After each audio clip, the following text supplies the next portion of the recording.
Hello guys, welcome to the mystery of life tarot. तो अभी इस वक्त आपके पर्सन आपके लिए क्या सोच रहे हैं, आज मैं इसकी रीडिंग करूंगी। और ये कलेक्टिव रीडिंग है, जनरल रीडिंग है। ज़रूरी नहीं कि सभी से रेजोनेट करे, लेकिन मोस्ट ऑफ द टाइम कर ही जाती है। तो ओपन माइंड सेट से इस रीडिंग को देखिए।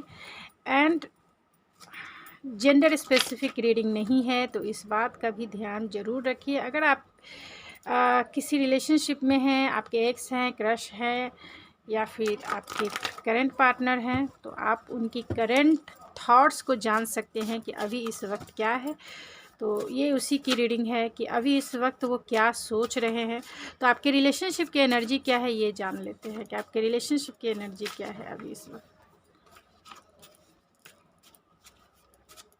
तो आपके रिलेशनशिप की एनर्जी क्या है? स्पिरिचुअल अवेकनिंग,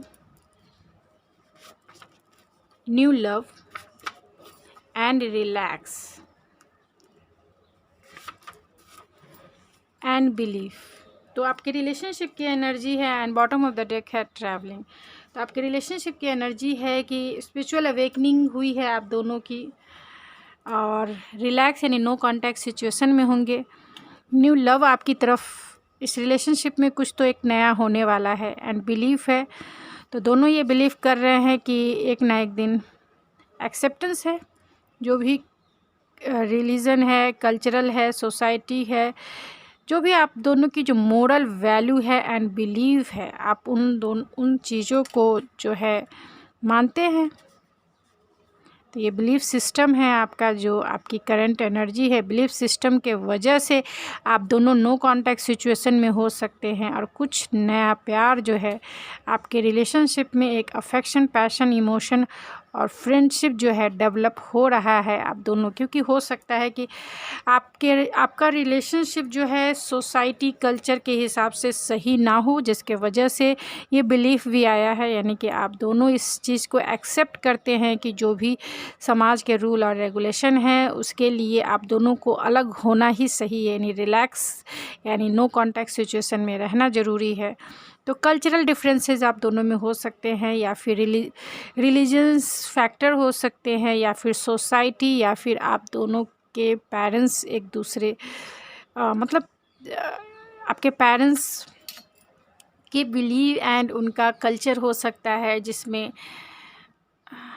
आपके पर्सन या आप फिट नहीं बैठ रहे हैं। कुछ ना कुछ डिफरेंसेस है आप दोनों के रिलेशनशिप में, इसीलिए आप दोनों का नो कांटेक्ट सिचुएशन है। और स्पिरिचुअल अवेकनिंग है, जो आप दोनों की स्पिरिचुअल अवेकनिंग हुई है। तो चलिए देखते हैं कि आपके पर्सन आपके बारे में क्या सोच रहे हैं।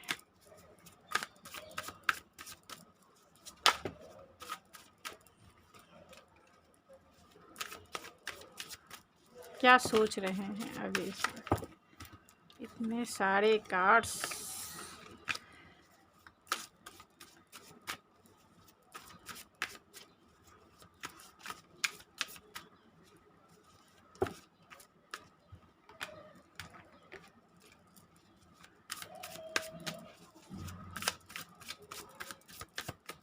क्या सोच रहे हैं? 5 of pentacles, the fool,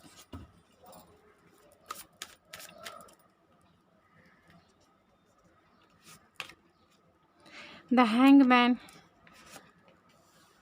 and the king of swords. 5 of pentacle को क्लेरिफाई कीजिए spirit. 5 of pentacles, page of fool को क्लेरिफाई कीजिए स्पिरिट।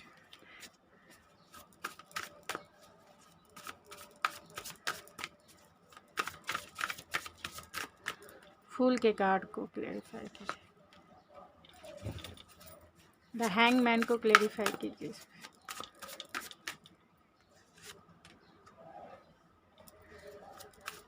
किंग ऑफ सोर्स को क्लेरिफाई कीजिए।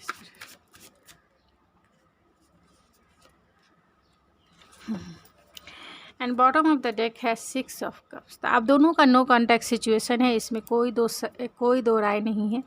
नो कांटेक्ट सिचुएशन है, तो आपके पर्सन इस वक्त यही सोच रहे हैं, आपकी स्वीट मेमोरीज़ में बहुत नॉस्टैल्जिया फील करते हैं, आपकी स्वीट मेमोरीज़ में वो खोए हुए हैं। खोए हुए रहते हैं, आपकी प्यारी प्यारी यादों में, आपकी प्यारी प्यारी बातों में वो खोए हुए रहते हैं। आपका नो कॉन्टैक्ट सिचुएशन है। इस रिश्ते में रिकन्सिलेशन ज़रूर करना चाहते हैं, क्योंकि हो सकता है कि पास्ट में आप या आपके पर्सन इस रिश्ते से मूव ऑन हो गए हैं और इसकी वजह कहीं ना कहीं डिसीज़न ना लेना, बहुत कॉन्फ्लिक्टेड एनर्जी में रहना, यानी अपने प्यार को एडमिट नहीं करना, कांटेक्ट नहीं करना, आपकी वैल्यू नहीं देना, आपसे बातें नहीं करना, घोस्ट करके रख देना, अपने प्यार को एडमिट नहीं करना। सबसे बड़ी बात यही है, क्योंकि यहाँ किंग ऑफ सोर्स है।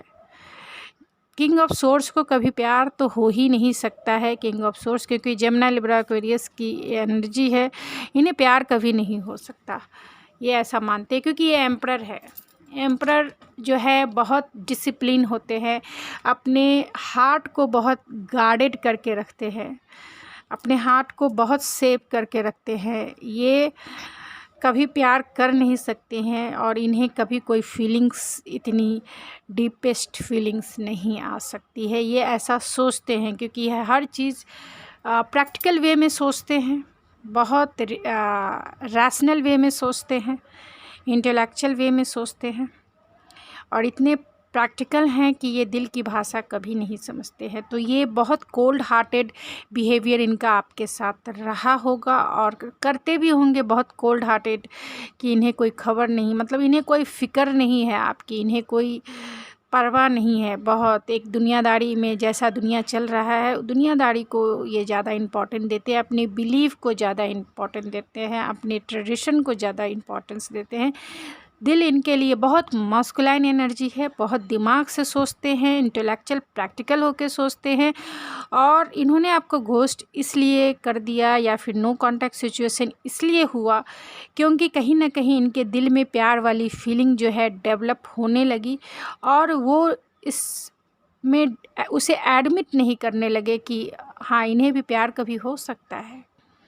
इन्हें जैसे ही लगा कि इनके दिल में आपके लिए प्यार जो है, प्यार वाली फीलिंग्स डेवलप हो रही है, मैच्योर हो रही है, इन्होंने अपनी फीलिंग से ही डर गए, अपनी फीलिंग से ही घबरा गए, और आपको इन्होंने घोस्ट कर दिया बिना किसी क्लोजर के। आपको इन्होंने घोस्ट करके रख दिया, आपसे कांटेक्ट बंद कर दिया, क्योंकि आप इनके लाइफ की विश फुलफिलमेंट हो। आपको ये खोना भी नहीं चाहते हैं, और अपने प्यार को ये एडमिट भी नहीं कर पा रहे। इन्हें कभी ऐसा फीलिंग्स हुआ ही नहीं, पहली बार इन्हें प्यार हो सकता है। लेकिन देखने में तो ये फादर वाले फिगर लगते हैं, किसी अथॉरिटी वाले पोस्ट पे लगते हैं, डिसिप्लिन लाइफ को जीने वाले लगते हैं, कि डिसिप्लिन लाइफ ये जीते होंगे, किसी अथॉरिटी वाले पोस्ट पे होंगे, और अपने लाइफ में बहुत कल्चरल वे में कल्चरल वे में चलने वाले इंसान होंगे, and traditional believe and value को मानने वाले इंसान होंगे।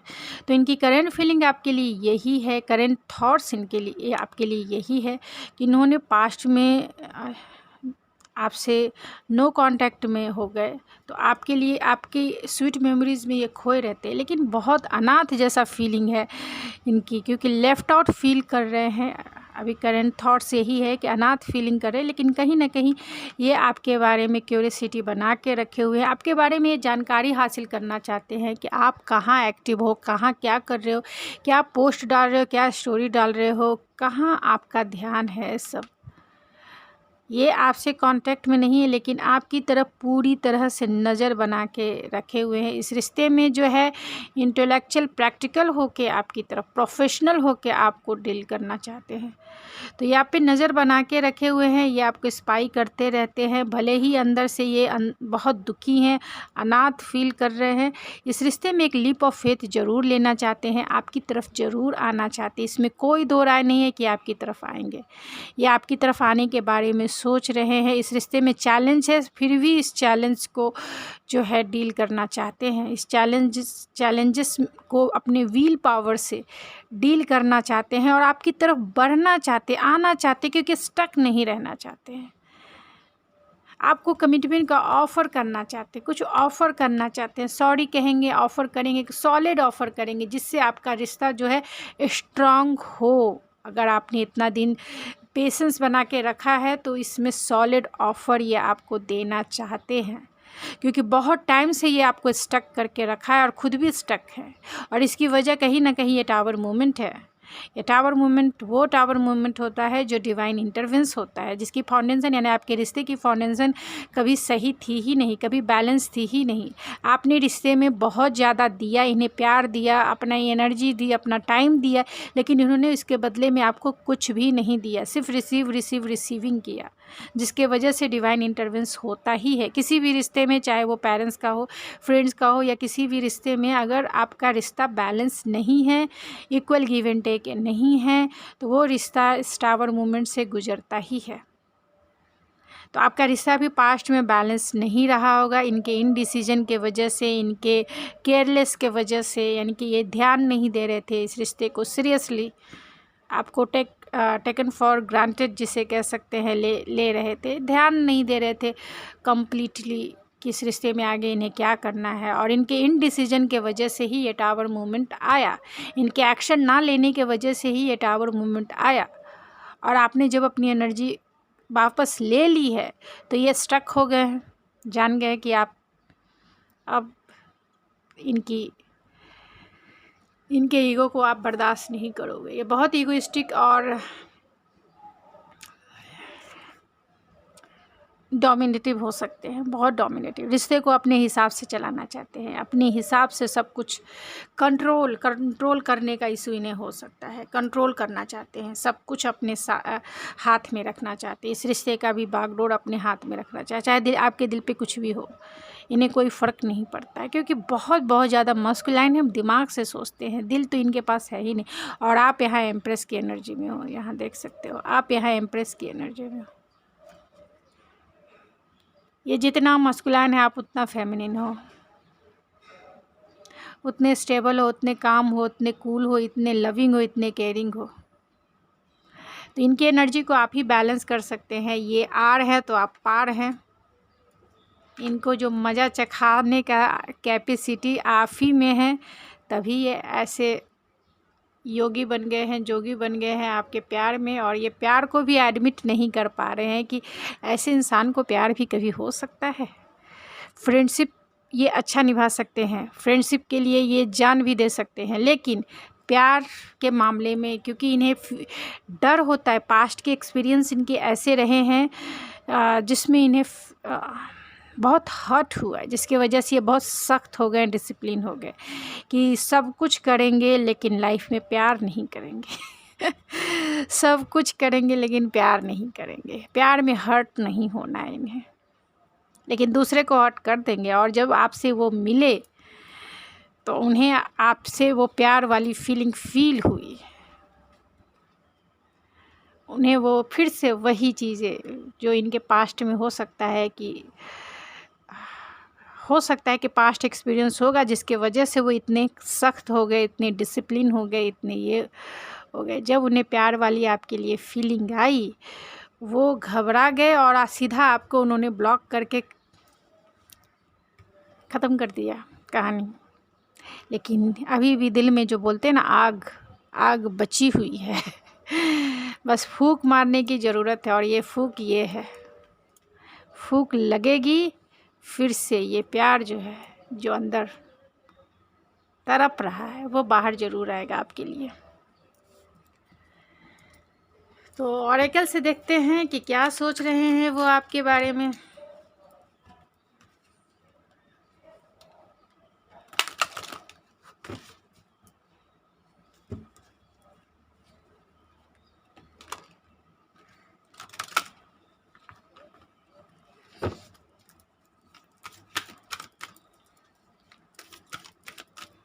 क्या सोच रहे हैं? ग्रीफ है, तो उन्होंने जो भी कुछ किया उसका उन्हें बहुत पछतावा है, वरी है, oh my God. And last friendship है, तो वो चाहते हैं अगर आप इन्हें ना मानो, इन्हें एक मौका नहीं दो, फॉरगिवनेस है, तो ये दोस्ती से भी काम चला लेंगे। गिल्ट है, ओह माय गॉड, इतनी हैवी एनर्जी है। एंड सेल्फ स्टीम है, तो सेल्फ स्टीम इनका इतना अच्छा अभी इस वक्त नहीं है कि वो आपको डील कर पाए, क्योंकि ग्रीफ है, बहुत सैडनेस वाली एनर्जी है, वरी है, चिंता हो रही है अब आपकी इन्हें। कि सचमुच में सब कुछ ख़त्म तो नहीं हो गया। माफ़ी मांगना चाहते हैं आपसे, गिल्ट है, अपने ऊपर इन्हें पछतावा है कि एक इनोसेंट इंसान के साथ इन्होंने कितना बड़ा माइंड गेम खेल लिया। ये हो सकता है कि इन्होंने माइंड गेम खेला है, मैनिपुलेट किया, और इसकी वजह यही है कि पास्ट में ये भी हर्ट हुए हैं अपने दूसरे रिलेशनशिप में, जिसके वजह से ये बहुत डिसिप्लिन है। इन्हें फील ही नहीं हुआ कि इन्हें भी कभी प्यार हो सकता है।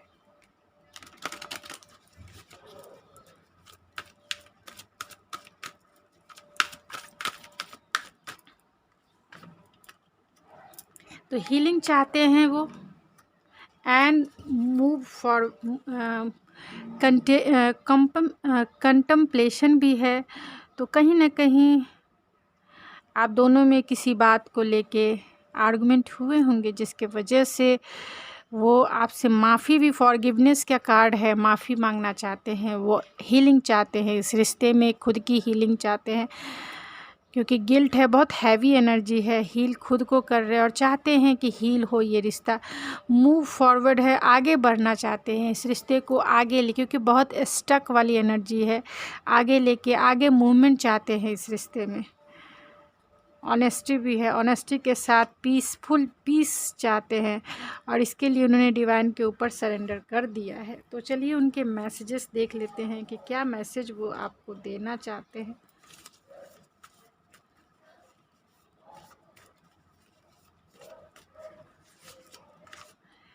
This all seems like a fantasy and illusion. उन्हें आपको याद करना बहुत अच्छा लगता है, और कभी कभी तो ऐसा लगता है कि ये रियल है या फिर एक फैंटेसी है। I love your mind, your heart, your body and your soul. You are the flavour of my life, every bit of my heart, I love you more and more. You are my gift, my love, my wish, my inspiration, and I will always want you. And you are my destiny. I need you in my life. And last not a least, your beautiful smile warms every piece my heart. And bottom of the deck है, your love awaken my soul. तो आपने उनके soul को awaken किया है, वो ये मानते हैं। तो यहाँ सारी एनर्जी मैंने ऑलरेडी सारी एनर्जी निकल के आई है। Cancer, Pisces, Scorpio, taurus, Virgo, Capricorn, Gemini, Libra, Aquarius and Aries, Leo, Sagittarius, सारी एनर्जी निकल के आई है। इसीलिए आप इस रीडिंग को एंजॉय करें। तो गाइज़ ये थी आपकी रीडिंग, आई होप आपको पसंद आई होगी। अगर आपको ये मेरी रीडिंग पसंद आई है तो प्लीज़ मेरे चैनल को ज़रूर सब्सक्राइब कीजिए, लाइक कीजिए, शेयर कीजिए। मिलते हैं आपके नेक्स्ट रीडिंग में, लेकिन आप कमेंट में ज़रूर बताएं कि आपको किस टाइप की रीडिंग चाहिए, किस टॉपिक पे चाहिए। आप मुझे कमेंट में सजेस्ट भी कर सकते हैं। तो थैंक यू सो मच, मिलते हैं आपके नेक्स्ट रीडिंग में।